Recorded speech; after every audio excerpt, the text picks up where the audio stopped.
you have been more prepared than Big Save Dave was last night? He looked like he had a right-handed catching trapper on, and it was on his left hand. Listen, watching that game, Calgary, they come out on fire. You're up 3 Cobb, and guess what the coach does? He calls a timeout. He reads the riot act and says, let's get our composure here.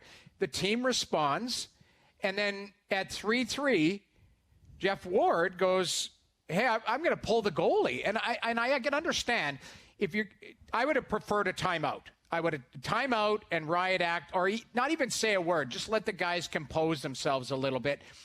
And then you say to Talbot, if you're going to pull him, like before he goes into the dressing room or whatever, you run down to the end of the bench and say, you're going back in next shift. That's happened. It's happened to me. Like, I'm doing a momentum thing. I've seen coaches have done that to me, where they've pulled me and said, you're going back in next shift. Get your act together. I thought that was the plan. And Ward said thought so too. There was an equipment issue for Talbot. No, there was, I don't know. Maybe there was. It might have been that he broke his stick and then they didn't have an extra one. That's probably what it was. I don't know. Dude, it's the NHL. He's got 4 he's joking. on the bench. He's joking. Kidding. Obviously, I understand that. My point is, comment.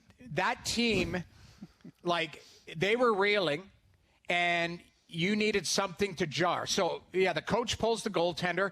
The team may have responded and said, you know what, the minute he gets back in, we're going to lock it down for this guy because he's played hard for us. But he didn't go back in, and it's 6-3 by the time you blink. I don't think it mattered. No, I think Calgary played one of the best periods I've seen a team play in the bubble in the first period. They were rock stars in the first. They were all over Dallas. They're up 3-0. And it looked to me like Dallas was in shock. And almost it was like the end of a bad round for a box. They had to get to the room. And they got to the room. They composed themselves. And 5 minutes into the next period, it was as if it was a moot point. It was as if the first period was irrelevant and had never happened. I think once it got to 3-3, Calgary was done. They were on Expedia.ca saying, we're getting out of Edmonton and we're leaving. They didn't show up at all once it was 3-3. No, I felt bad picking on Lucic in my post-game hit, but when you're up 3-0, do not give the ref an excuse to call a penalty. Do not do it. And he ran the guy into the goaltender, and I looked at Billy Dodson, our producer, and I said, or it was vice versa, he might have said it. One of us said to each other, that right there might be a big problem because you got momentum, and if you get it to 4, it's check please for Dallas. It's just check please. And they got a power play and made it easy on them, and they scored, and then it was just game over. And then the poor guy, he rips it over the glass for a puck over glass, and they score again to go up 4-3. I was like, what a difficult ending for him because he was so good in the playoffs. His line mates were good. They were all the talk of the town about how they're contributing, and it was just an awful ending for him and the team. But how about somebody else bailing these guys out? Like Johnny Gaudreau and Monahan and Lindholm and Giordano. I get it. But I disagree that they were done at 3-3. I disagree that they were done at 4-3. I think that the momentum got away from them, and then the goaltending thing was a mess. And at 6-3, it was gone because it happened so quickly. Like, it went from 3-3 to 6-3. You could have taken a moose. That's how. That's my point, Noodles. Now you could have used a stop. Clearly, I mean that goes without saying. You're right. But when it goes from 3-3 to 6-3, that means at 3-3 you decided we're done. Like, it was as if, to me, my opinion is Calgary felt so good about themselves after 20 and started thinking we're really doing this. Like, here we go. We're making our way to Aspen, and then they fell asleep at the wheel and they woke up in Oklahoma, and all of a sudden it's 6-3, and they're like, we're done. But I think at 3-3, just looking at the bench, looking at, like, Lucic skating around with a haze in his eyes, he was like, what the hell is happening right here? And Dallas could smell the blood. And they're like, I guess we'll take it in 6. Well, here how about this? That's what they did. What do you pay money for? Like, we talked about it going into the playoffs. Joe Pavelski had, 16 goals this year? You know what he looks like? A $7 million player. He looks like he was in San Jose. That's what he looks like. That's what I mean.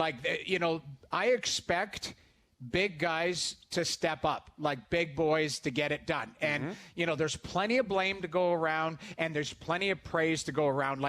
Dallas is playing with their backup goaltender. Like, Hudobin was dazed They were down 3 Cobb. I saw that look in his face. Right. The exact same look where I was like, the next shot could go in. And like, here I am. I'm the guy who's going to have to win a game 7 for us. That's what's running through his head. Because Bishop's eating popcorn, and they're not putting the backup in. And to me, like, I look at Rick Bowness, he calls that timeout, and I guarantee you he either has a look at the goaltender or something and goes, guys, let's knuckle down here. And he looks at Hudobin and goes, hey, mix in a save. And they ended up getting it done. I just would have liked to see something different out of that goaltender exchange, because Talbot deserved better. I think Jeff Ward should have put him back in. And then he goes back in at 6-3. It's already checked. What's the point? Like, The your game's mind's over gone. at that point. Yeah. I think it's ultimately a win for the NHL in terms of the big picture and them trying to return to play and the shutdown and them getting to where they're at, though. I would have preferred the Canadian content. I would prefer to see Calgary at least push it to a game 7 and hopefully move on. But obviously that's not the case. But you look at the way it sets up right now, 3 of the top 4 seeds have won in the West: Vegas, Colorado, and Dallas. And maybe Vancouver is the only outlier, and they get a chance to close tonight, but no guarantees. Maybe that 4th team gets in, and it's St. Louis. So all 4 of the top teams move on in the West, and 3 of the top 4 in the East, with Boston, Tampa, likely Philly tonight. May not happen. Maybe the Habs change that, but likely Philly, and the outlier only being the Islanders. So I think if you're Bettman and company, you probably feel like you got lucky here, that it wasn't something crazy like a bunch of 10th seeds and 12 seeds moving on, and then it just doesn't feel right. Well, how lucky is he, Brian, when Crosby's not in the playoffs right now, McDavid's not, Alex Ovechkin is now out of the playoffs. Those are individual players. I hear what you're saying from a marketing standpoint. What I'm saying is like the integrity. He kept saying integrity, integrity, integrity. Right. If the top teams are still playing into the Final 8, you can't dispute integrity.